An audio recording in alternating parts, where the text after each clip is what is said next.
Hoy vamos a hablar sobre la citogenética convencional. Las técnicas de bandeo cromosómico nos permiten obtener imágenes reproducibles de la existencia de estructuras cromosómicas transversales de diferente tamaño a lo largo de los cromosomas.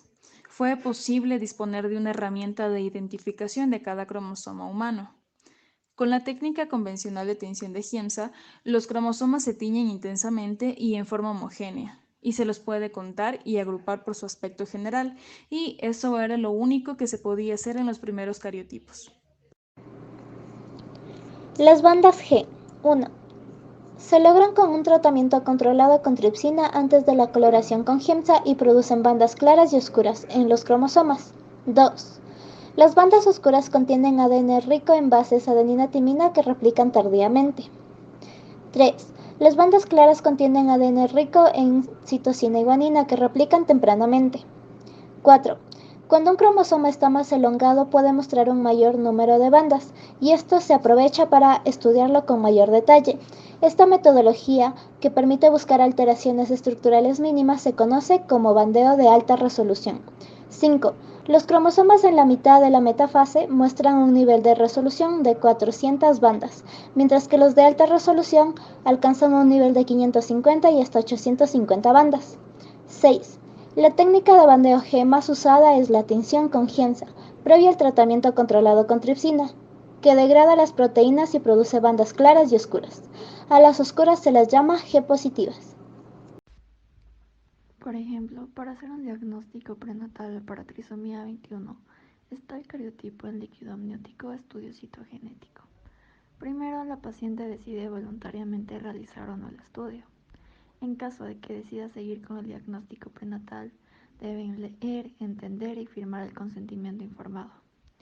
Segundo, el diagnóstico prenatal consiste en la punción transabdominal hasta llegar al líquido amniótico, bajo monitoreo ecográfico, en tiempo real y con expertos en la técnica en el HMN. Después se extrae entre 15 y 20 mililitros de líquido amniótico en forma estéril y se la deja en la jeringa, para luego ser llevada a la muestra laboratorio del Instituto de Genética Humana. 3. La muestra es extendida sobre un portaobjeto y generalmente se realizan 10 extendidos por caso, para luego ser guardada en estufa de calor seco por aproximadamente una semana para deshidratar la muestra. Una vez completada la semana o los 5 días de deshidratación, se sacan los extendidos de la estufa de envejecimiento, que está a 37 grados, y se procede a realizar la técnica de bandas G.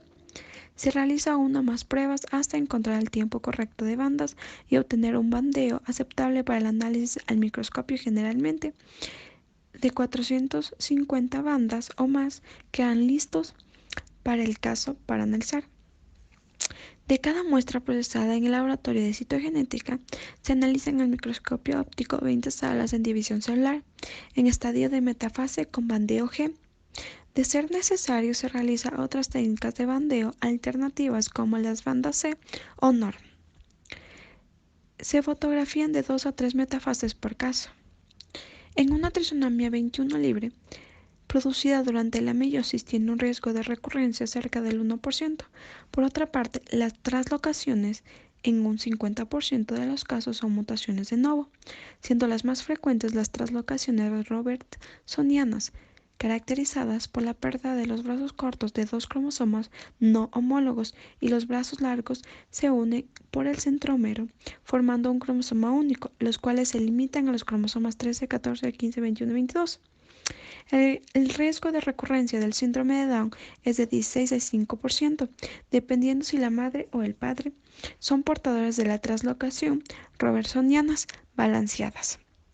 Cabe destacar que en el caso del síndrome de Down, una translocación robertsoniana 21-21, de cuyo tipo solo el 4% son heredados, donde de unos progenitor portador de ella, en una descendencia solo se producirán monosomías 21, que es letal, y una trisomía 21 en el 100% de los casos. Diagnóstico.